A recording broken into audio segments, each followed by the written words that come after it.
Hey guys, in this video I'll show you how to invite and play with cross-platform friends in EA Skate 4.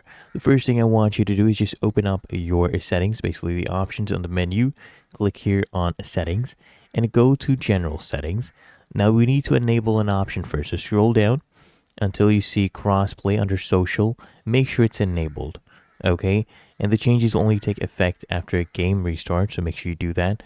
Now what I want you to do is go back to social and spectate, and you can basically search for, the friend's name. You'll see right here Xbox, this one's on PC, PlayStation, right? You can add them as a friend, add a EA friend, and then when they are under your friend list, you can go ahead and see their profile. This guy can check he is offline.